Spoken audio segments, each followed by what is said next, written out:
This year, WVUA has had the privilege of traveling on Tuscaloosa's first 2 honor flights. An honor flight is a day trip to Washington, D.C. for local veterans to see the memorials dedicated to their service. WVUA anchor Terry Brewer and chief photographer Jerome Davis traveled with the veterans. Terry joins us in our studio with more. Thank you, Claire. Most of the veterans on honor flight served in World War II. So today, they are in their 80s and even 90s. The veterans and their families all have unique stories to tell. Over the next few nights, we're taking you on board the most recent trip and bringing you a WVUA special report, Stories from Honor Flight. In 2010, Tuscaloosa Rotary Honor Flight has flown 187 veterans to Washington, D.C. For one day, they get a true hero's reception. Along with the veterans are guardians, sons, daughters, grandchildren, and volunteers there to care for the veterans. And some of the guardians are there to honor someone who never made it home. Guardians like Bura Hollingsworth. Remember, just like it was yesterday, our oldest brother, A.J. Hollingsworth, came home on furlough. He was in his full dress. This was his last trip home before he was shipped overseas and finally killed. Bura Hollingsworth was just a child when he lost his older brother, A.J., in World War II. But the memories are still clear. The first time I ever saw my dad cry, and he said he's gone.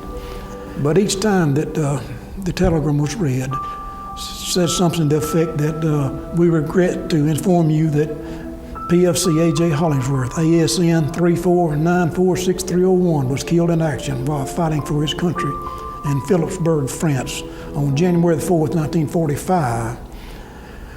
And the only thing else it said was he was killed by machine gun fire. The family had only a few mementos of 19-year-old Private A.J. Hollingsworth. He was buried in France, and like countless families, the Hollingsworths never learned the details of their soldier's death. That is, until 55 years later, when the next generation of Hollingsworths made a discovery with the help of the internet.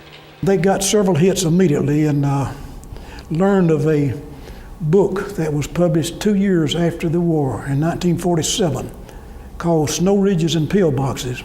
One hit that they got said that there is an account of your brother's death in the book, but I must warn you that it might prove to be rather disturbing.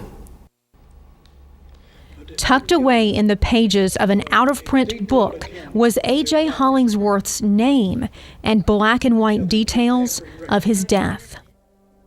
Hollingsworth, the BAR man, was riddled from head to foot by tracer machine gun bullets. He later died in the same spot where he had fallen, with a prayer on his lips to his mother not to take it too hard and that he would see her someday in heaven. Those words opened the door to a meeting with a former medic who had taken care of Private Hollingsworth during his last moments.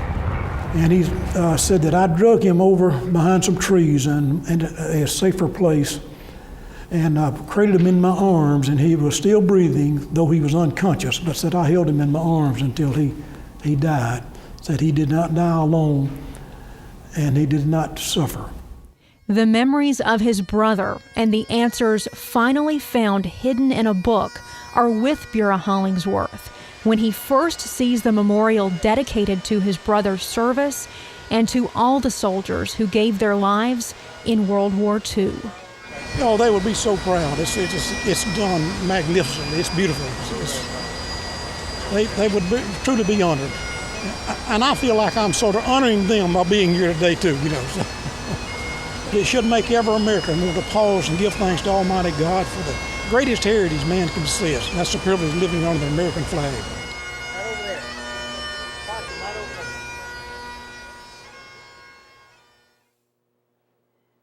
Our special report will continue tonight at 6 with a look at the role of women in World War II. You can learn more about the Tuscaloosa Rotary Honor Flight online at WVUATV.com. Just click numbers and links. Claire?